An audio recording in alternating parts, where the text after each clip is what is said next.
हुआ दीदी? वो भयानक हकीकत अब सपने में भी आने लगी है। भयानक हकीकत?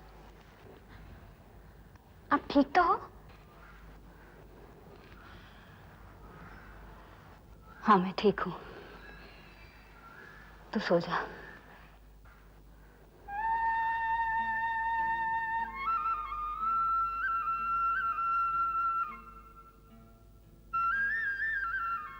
माँ, चाय का क्या हुआ? Good morning. गुड मॉर्निंग पापा। तुम क्यों ले आई? क्यों? मैं आपके लिए चाय नहीं ला सकती? नहीं, मेरा मतलब है कि तुम्हें तकलीफ क्यों की? आपको तकलीफ लग रही है तो मैं ले जाती हूँ वापस। नहीं नहीं, मैं पी लूंगा। Thank you.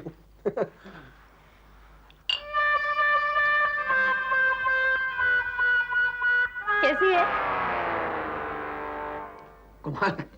कमाल की है। कमाल की है ना? एक और कप बना के लाऊं? नहीं, फिर इसका टेस्ट खराब हो जाएगा। Thank you.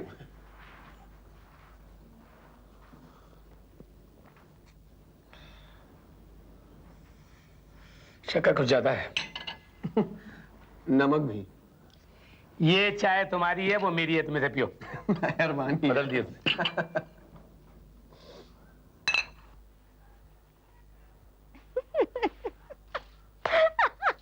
बहुत मजा आया दीदी आज।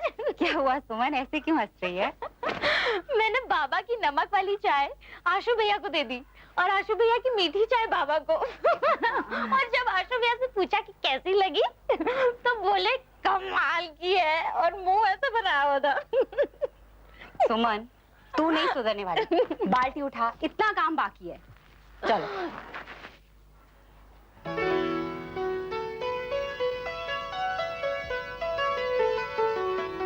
चल।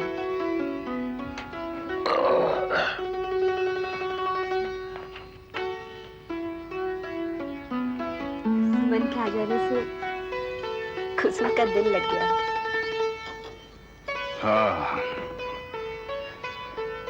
लेकिन इंसान की खुशियां वक्त और किस्मत की मोहताज होती हैं कमला।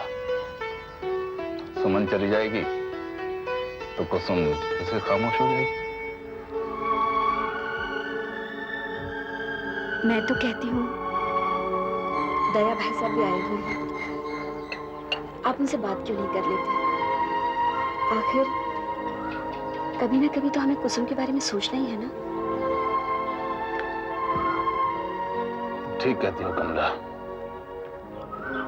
मैं दया से बात करता हूँ।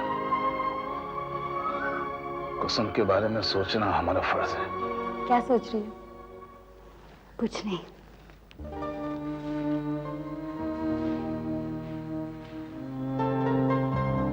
एक बात बताओ, आपने अपनी जिंदगी में इतने उतार चढ़ाव देखे हैं। जिंदगी की सबसे बड़ी दौलत क्या है?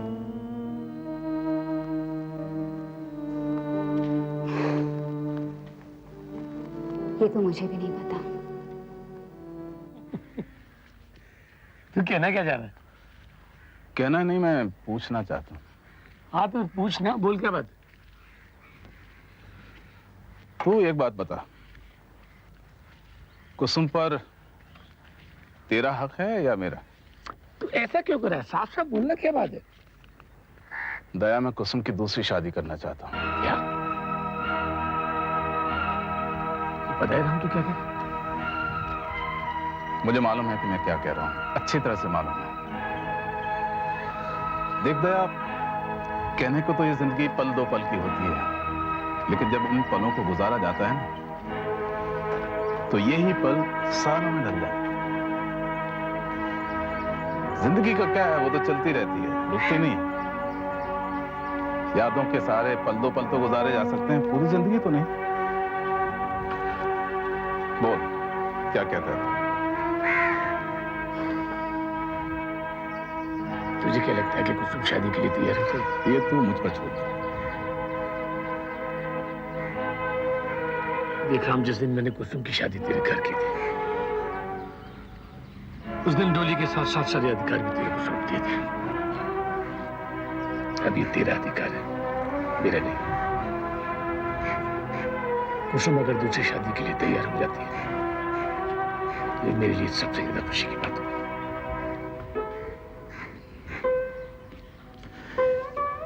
ये कहकर तूने काफी हद तक मेरे मन का बोझ हल्का कर दिया। कब तक ये बोझ उठाकर चलती रहोगी दीदी? कब तक इस जीवन को दुख भरी यादों के साथ गुजारती रहोगी?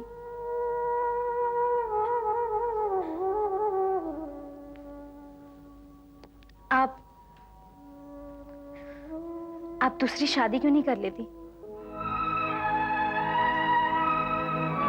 क्या? हाँ, हम लोग मिलकर कुसुम की जिंदगी में वापस खुशियां ला सकते हैं। जिस दिन कुसुम ने हाँ कर दी, मैं समझूंगा मैं अपनी बड़ी बेटी के कर्तव्य से मुक्त हो गया। हाँ सरिता, सॉरी मैं दरवाजा बिना नॉक किए अंदर आ गया। वो नीचे आंटी ने मुझसे बोला था कि तुम ऊपर हो, इसलिए। और तुम ठीक हो ना? हाँ। वो मैं घर से जल्दी में निकला, मैं पैसे वही भूल गया लाना ही। एक्चुअली मुझे आज किसी को 25,000 रुपए देने हैं। अगर आई डोंट नो, अगर तुम्हारे पास हो तो तुम मुझे दे दो, मैं शाम तक वापस कर दूंगा तुम्हें डेफिनेटली। कोई बात नहीं दीपक, जरा ऊपर से ना। श्योर। और बाकी हाउ आर यू? ठीक है।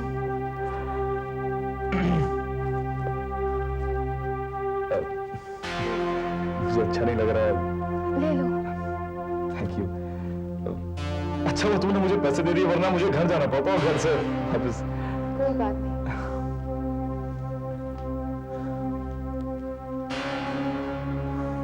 सरिता, आशु का फोन आया था तुम्हारे पास?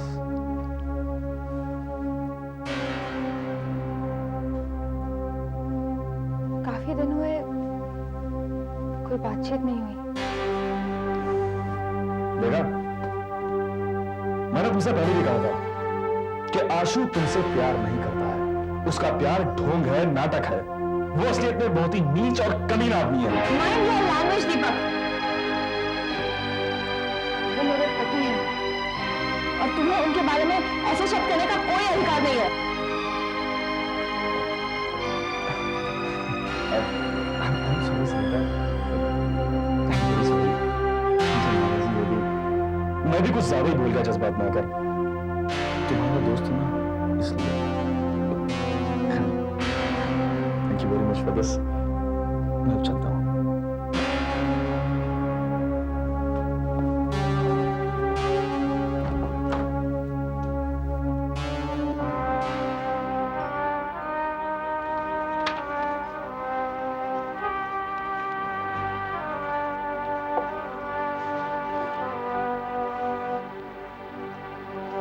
आशुतोष, क्या सोच रहा था? कुछ नहीं यार। देख मेरी बात मान ले, एक बार सरिता भाभी से बात कर ले। नहीं सिद्धार्थ, मुझे उससे बात नहीं करनी। नो प्रॉब्लम, मैं बात कर लेता हूँ। क्या कर रहा है तू? ना कर। अरे तुझे बात नहीं करनी तो मुझे तो बात करने थे।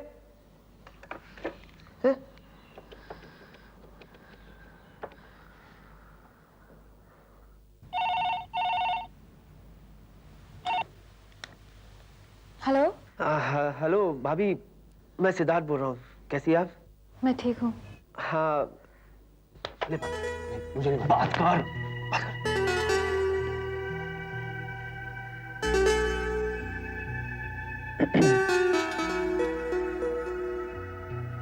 हेलो सरिता।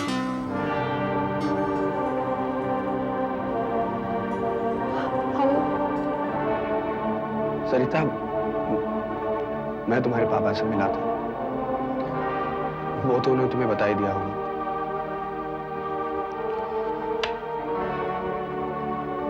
सरिता, मैं ये जानना चाहता हूँ कि तुमने जो फैसला किया है, क्या वो आखिरी फैसला है?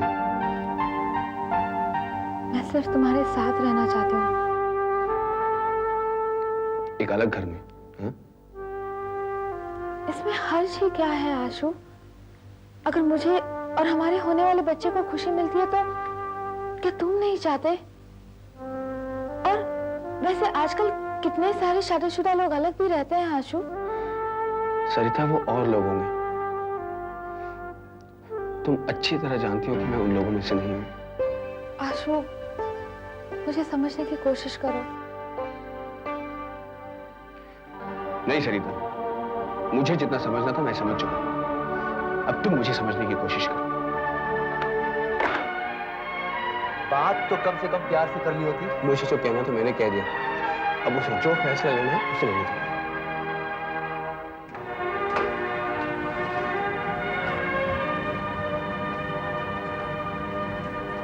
क्या हुआ?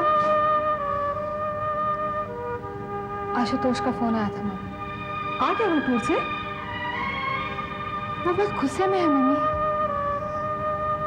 क्योंकि पापा ने उसे बुलाया था। पापा ने उसे कहा कि अगर वो मेरे साथ रहना चाहता है तो उसे अलग घर में रहना पड़ेगा। अगर उन्होंने उसे अपने पास बुलाया ही था तो क्या ऐसी बात नहीं कर सकते थे जिसे तुम दोनों वापस मिल सको? एक बात बता, अलग घर में रहने की बात तूने की थी? माँ, अलग घर में रहने में क्या बुराई है? तू भी यही चाहती है? तेरे पापा तो चाहते हैं कि उनका दामाद उनकी मर्जी से जिए। बाप और बेटी बिना सोचे समझे कुछ भी कह देते हैं, ये भी नहीं सोचते कि उसका नतीजा क्या होगा।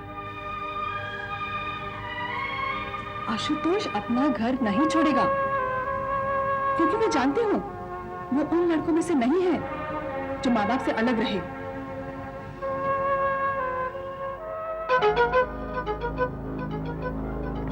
लेकिन बेटा, तुमने सरिता से जो पैसे लिए हैं ना, उसे जल्द से जल्द वापस कर दो। कैसी बातें करती हो माँ? उनके घर में तो दौलत का दरिया बह रहा है। अगर उसमें से मैंने सिर्फ 25,000 रुपए ले लिए तो क्या फर्क पड़ता आपको? ओहो, तू समझता नहीं है ना, हमें बूंद बूंद करके उनकी दौलत थोड़ी हासिल करनी है। हमें तो एक ही झटके में, एक ही बार उनकी सारी दौलत समेट लेनी है। और इसके लिए अब ज्यादा दिन इंतजार नहीं करना पड़ेगा।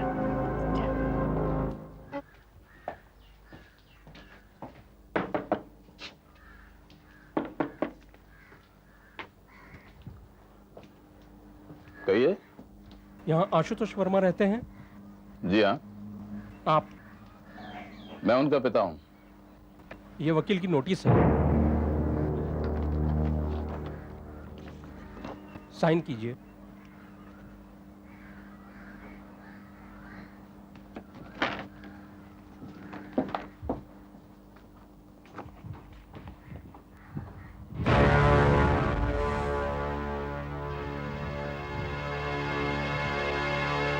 क्या है? इससे पकड़ो, मैं आता हूँ। लेकिन सुनिए तो।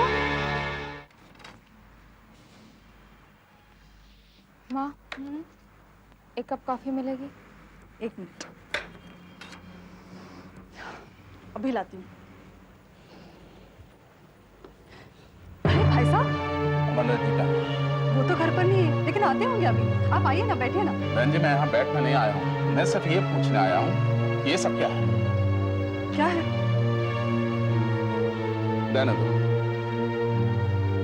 सरिता, मैं तुमसे सिर्फ ये जानना चाहता हूँ कि अगर तुम्हें रिश्ता तोड़ना ही था तो फिर जोड़ा क्यों था?